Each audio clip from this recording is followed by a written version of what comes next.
अपनी पत्नी की यह दो चीज़ें दबाने और चूसने से अपार धन की प्राप्ति होती है।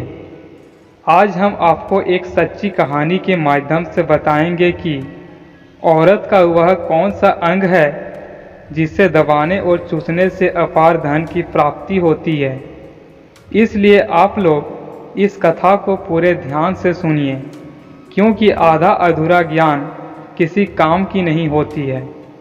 तो चलिए मित्रों, कथा को शुरू करते हैं। एक समय की बात है, एक गांव में एक आदमी रहता था। उसका नाम जयदेव था। उसके परिवार में उसकी पत्नी और दो लड़के थे। उसकी पत्नी का नाम चंपा था। वह अपनी पत्नी से बहुत ही ज़्यादा परेशान था, क्योंकि उसकी पत्नी बात बात पर हमेशा उससे ताने मारती रहती थी। क्योंकि जयदेव के घर में बिल्कुल कंगाली छा गई थी। उसके पास एक भी रुपया नहीं था और उसके घर में खाने के लिए अन्न का एक दाना तक नहीं बचा था। एक तो घर में खाने के लिए कुछ नहीं और ऊपर से पत्नी के ताने। जयदेव बहुत परेशान हो गया था। उससे कुछ समझ नहीं आ रहा था। फिर वह एक दिन अपने घर का त्याग कर जंगल के रास्ते से जा रहा था। तभी उससे एक साधु महात्मा की कुटिया दिखाई दी। फिर जयदेव उस कुटिया पर पहुंच गया। वहां उसने देखा कि साधु महात्मा तपस्या में लीन थे। फिर कुछ समय बाद साधु महात्मा का तपस्या से ध्यान टूटा तो जयदेव उन साधु महात्मा के चरणों में गिरकर जोर जोर से रोने लगा और गिड़गिड़ाने लगा। तभी साधु बोला, बेटा, तुम्हारा नाम क्या है और तुम्हें क्या परेशानी है और क्यों रो रहे हो? फिर जयदेव बोला, महात्मा, मेरा नाम जयदेव है। मेरी पत्नी का नाम चंपा है। मेरी पत्नी मुझे रोजाना ताने मारती रहती है, क्योंकि मैं गरीब हूँ। इसमें मेरा क्या कसूर है? कितना भी कर लूँ, मैं धन कमा ही नहीं पाता। मेरा छोटा सा लकड़ियों का धंधा भी पत्नी के झगड़ों के कारण ठप हो गया। अब मैं दाने दाने के लिए मोहताज हो गया हूँ। हमारे घर में अन्न का एक दाना भी नहीं बचा है और पहनने के लिए वस्त्र भी नहीं है। फिर साधु बोला, तुमको एक काम बताने जा रहा हूँ जो तुम्हारी किस्मत बदल देगा। तुम्हें अपनी पत्नी के एक अंग को बेशर्मी से दबाना और चूसना है। फिर तुम्हारे घर में धन की कभी कमी नहीं होगी। जयदेव उत्सुकता से साधु महात्मा से बोला, हे महात्मा, मुझे वह काम बता दीजिए। मैं अपनी पत्नी के वह अंग दबाने या चूसने के लिए तैयार हूँ। फिर साधु महात्मा ने कहा, चलो फिर मैं तुमको औरत के उन अंगों के बारे में बताता हूँ। इससे ध्यान से सुनो और अपने जीवन में इस पर अमल करना। किसी नगर में एक किसान रहता था। उसके बहुत सारे खेत थे, जिस पर वह दिन रात मेहनत करता था। उस किसान के घर में वह किसान और उसकी पत्नी दोनों हंसी खुशी रहते थे। उस किसान और उसकी पत्नी में आपस में बहुत ही ज़्यादा प्रेम था। उसके घर में किसी भी प्रकार के लड़ाई झगड़े या क्लेश नहीं होते थे। इसी कारण से उसके घर में सदैव माँ लक्ष्मी का वास रहता था। उस किसान और उसकी पत्नी में इतना प्रेम था कि आसपास के लोग उन्हें देखकर भला बुरा कहते थे। धीरे धीरे उसके पूरे गांव के लोग जान गए थे कि किसान और उसकी पत्नी में बहुत ज़्यादा प्रेम है। यह बात धीरे धीरे उस नगर के राजा तक पहुंच गई। किसान और उसकी पत्नी की उन बात जब राजा के पास पहुंची तो राजा भी दोनों के प्रेम की काफ़ी ज़्यादा तारीफ करते हैं और वह भी सभी को बताते हैं कि हमारे नगर में एक किसान और उसकी पत्नी रहती है, जिनसे कभी भी लड़ाई झगड़े नहीं होते हैं। उन दोनों में आपस में इतना प्रेम है कि मैंने ऐसा प्रेम अपनी ज़िंदगी में कभी नहीं देखा। उनके प्रेम की जितनी तारीफ करूं, बहुत कम है। फिर राजा ने थोड़ी देर के बाद पूरे नगर में ऐलान किया कि सभी लोग अपने घरों में घी के दीपक जलाएंगे। तो रानी ने पूछा, आप ऐसा क्यों कर रहे हैं? राजा ने उत्तर दिया, दीपक प्रेम की निशानी होता है। जिस घर में दीपक जलता है वहाँ प्रेम हमेशा बना रहता है। मुझे चाहिए कि हमारे नगर में सभी के बीच प्रेम हो, इसलिए मैं यह आदेश दे रहा हूँ। उसके सैनिकों ने नगरवासियों को यह संदेश दिया और रात को सभी लोग अपने घरों में दीपक जला लिए। लेकिन आधी रात को सभी के दीपक बुझ गए, सिवाय किसान के जिनका दीपक जलता रहा। दीपक हमेशा किसान की पत्नी जलाती थी, लेकिन वह किसान की बात नहीं मानती थी। वह हमेशा अपनी मनमानी करती थी। उसका जो भी मन करता था वही काम करती थी। लेकिन किसान को इस बात से कोई भी दिक्कत नहीं होती थी, क्योंकि किसान बहुत समझदार था। किसान सोचता था, यदि मैं अपनी पत्नी को रोक टोक करूँगा तो घर में बेवजह की लड़ाई झगड़े होंगे। कई चीज़ें किसान इस वजह से अनदेखा करता था कि उसके घर में प्रेम बना रहे।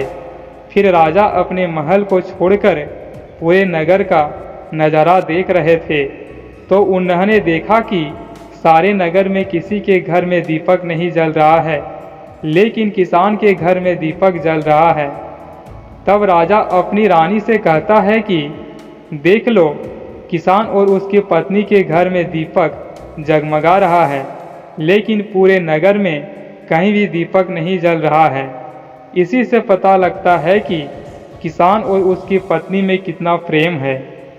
तब राजा की पत्नी राजा से कहती है, जो प्रेम किसान और उसकी पत्नी में है वह प्रेम किसान की पत्नी की वजह से है, और इसी वजह से उसके घर में इतना ज़्यादा प्रेम है।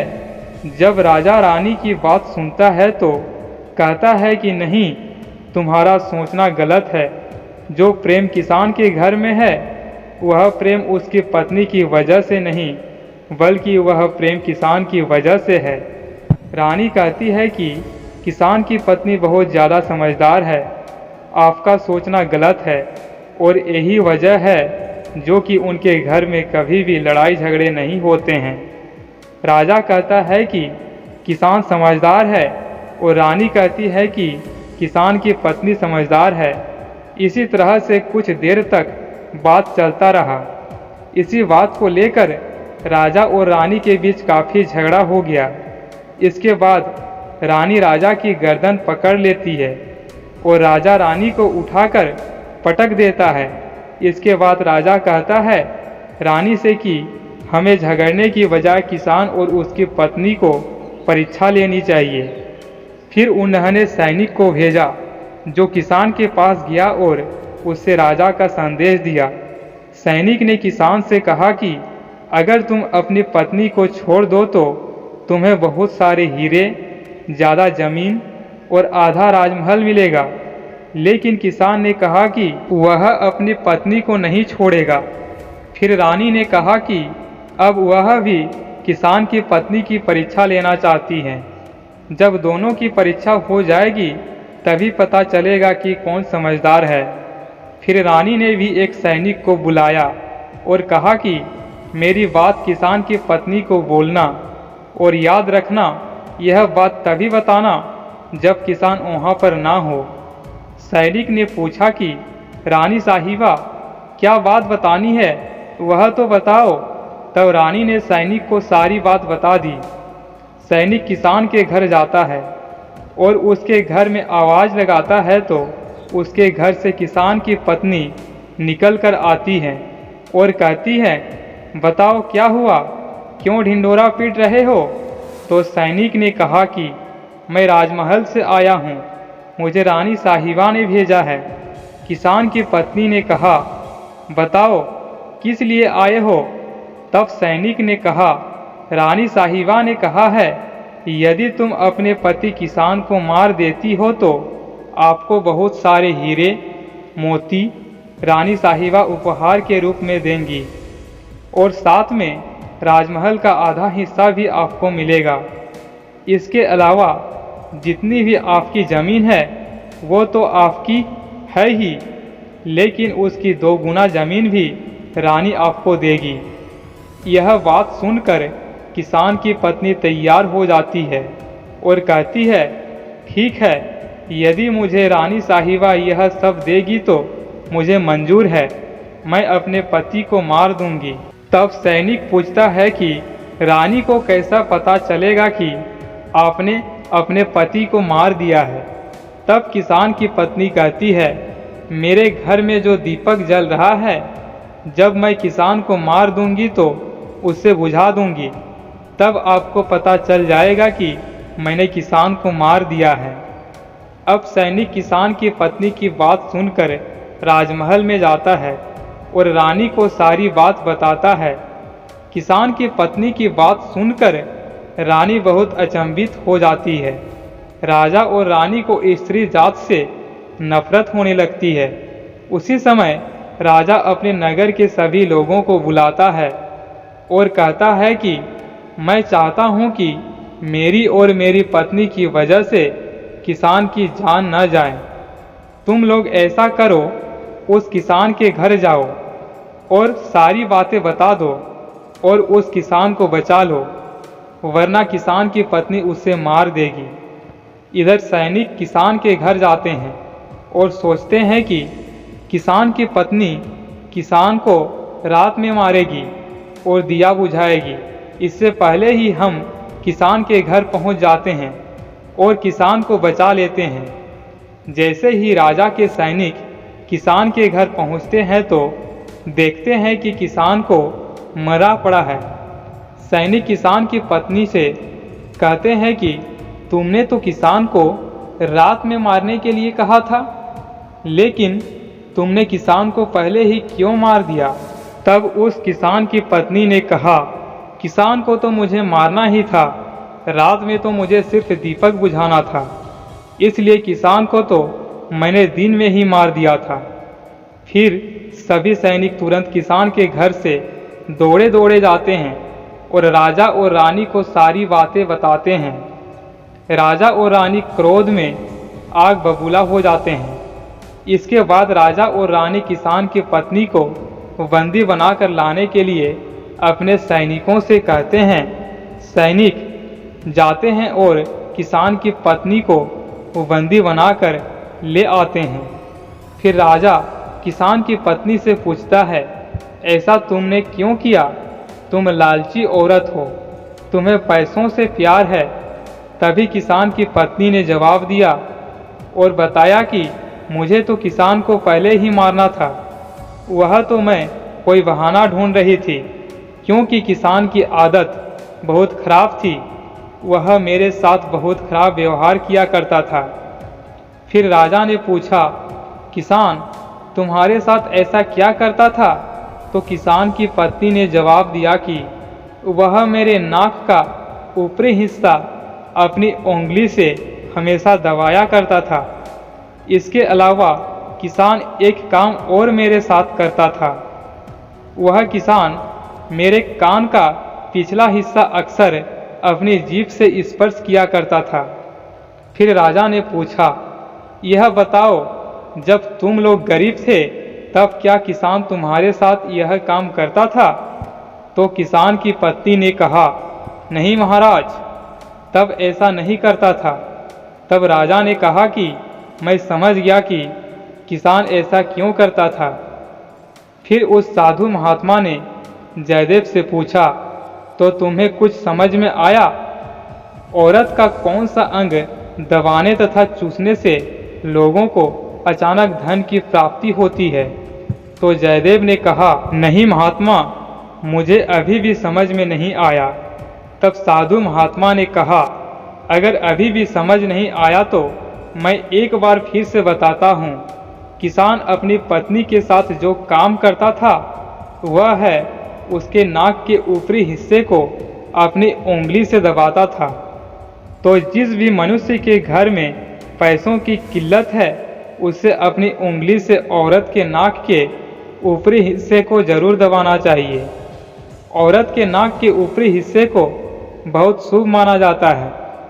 इसी कारण जो यह काम करता है वह हमेशा धनवान पुरुष बन जाता है। दूसरा काम है, जब कोई पुरुष महिला के कान के पिछले हिस्से को अपनी जीभ से स्पर्श करता है तो उसकी किस्मत खुल जाती है।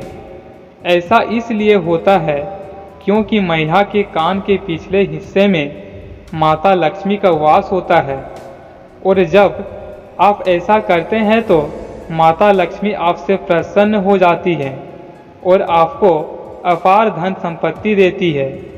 आपने यह भी सुना होगा कि महिलाएं माता लक्ष्मी का ही रूप मानी जाती है, इसलिए जो भी मनुष्य यह पवित्र काम करता है उसका घर धन धान्य से भर जाता है। लेकिन आप जब भी ऐसा काम करें तो अपनी पत्नी को पूरी बात बता देना चाहिए, अन्यथा आपके जीवन में अनर्थ हो सकता है। मैं आशा करता हूं कि आपको यह जानकारी अच्छी लगी होगी और यदि इस चैनल शर्मा स्टोरी नंबर 1 पर नए हैं तो चैनल को सब्सक्राइब कर वीडियो को लाइक एवं शेयर जरूर करें ताकि हर वीडियो आप लोगों को मिल सके। साथ ही कमेंट बॉक्स में जय मां लक्ष्मी जरूर लिखें। धन्यवाद।